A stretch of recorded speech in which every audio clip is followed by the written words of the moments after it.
Warm My Soul, Reader X Heart Pirates by Misagoni. Summary.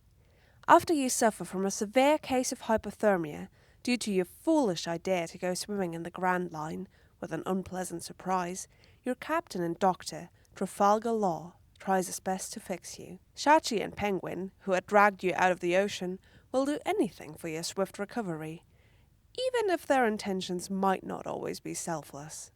Chapter 1. On Deck. Summary.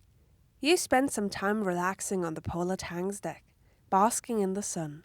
Shachi, Penguin, and Law make their first appearance. Banshee, that is the name you have been known as for the past few years. A dark creature, lamenting impending death, or in your case, the death you had caused. Not that you lost any sleep over it. You do not feel like a looming omen of death right now, however. Right now you are carrying a lounger and your favourite book out towards the deck of the Polar Tang, the submarine you reside on, hoping to catch some of the warm afternoon sun. The warmth of spring has recently sunken into this part of the Grand Line, and you are excited to finally be able to spend time outside without having to wear thick fur coats anymore. You notice Shachi and Penguin softly murmuring to one another on the upper level of the Polar Tang, presumably plotting their next prank on your captain, Trafalgar Law. The two are so deeply engulfed in their conversation that they do not notice your wave towards them, so you shrug it off and set up your lounger in a nice sun-kissed spot. As you set down your lounger, you notice said captain standing by the railing, leaning over it, gazing out at the horizon. He does not notice you and appears to be caught in his own world of thoughts. You decide not to disturb him, knowing how much he values his privacy, and settle down in your lounger to start reading your book. It is only a light piece of reading, nothing too serious or mentally demanding, so whenever Law returns his focus to the Polar Tang and notices you, you immediately pick up on a shift of focus, but retain your eyes on your book. Only when he starts walking towards you do you raise your gaze to meet his face. Law gives your book a short glance as he asks, "Reading anything good?" You shrug in response, not having read much of the book. You do not feel like you could give him a genuine opinion of it yet. Law raises one eyebrow slightly, curious at your lack of response. "Not much of a talker, are you? Don't worry, I won't bother you.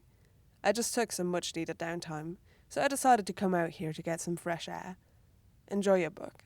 With that, he returns to his spot at the railing, seemingly just having come over to make conversation with you. Maybe he feels some sort of obligation to try and make you feel at ease on the crew. After all, it had only been 2 weeks since you joined the Heart Pirates. Courtesy of your troubled past, you often have the feeling that Law wants to somehow compensate for the difficulties you have faced by going out of his way to try and be nice to you, much to the amusement of the rest of the crew, who teasingly jest that he is growing soft with age.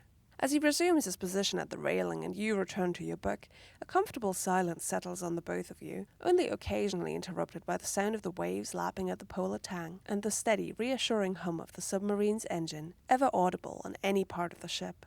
You feel yourself relaxed in his presence, knowing that he will not ask you to make conversation or interrupt your reading for any insignificant reason, respecting your privacy as much as you are respecting his. You are in such close proximity, yet completely engrossed in your own separate worlds.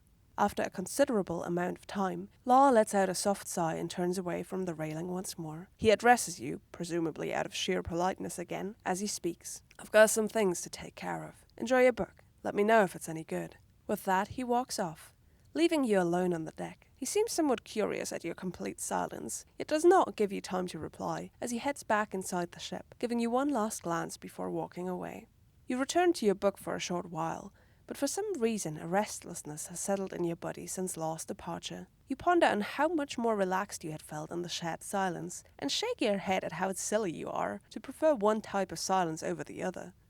Feeling unable to focus on your book any longer, you get off your lounger and stretch your limbs, yawning a little as you do so. Shachi and Penguin are still hanging out on the upper part of the Polar Tang's deck, so you call out to them. "Hey, I'm gonna get changed and head for a swim.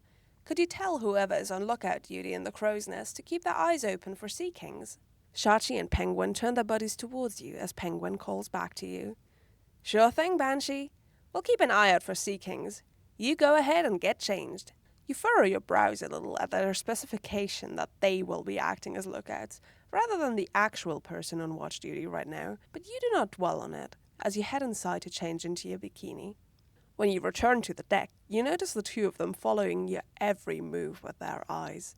You sigh softly to yourself, having resigned yourself to accept that on a crew with only one other female member, you are bound to be gawked at occasionally, especially when sporting a bikini. At least the two are trying to be discreet about it, even though they are failing miserably. You shake your head softly to yourself, as you then decide to give them a bit of a show. You climb on top of the ship's railing, surprisingly not making a fool of yourself in the process, even though you have never tried doing this before, as you then dive into the waves headfirst with an elegant jump.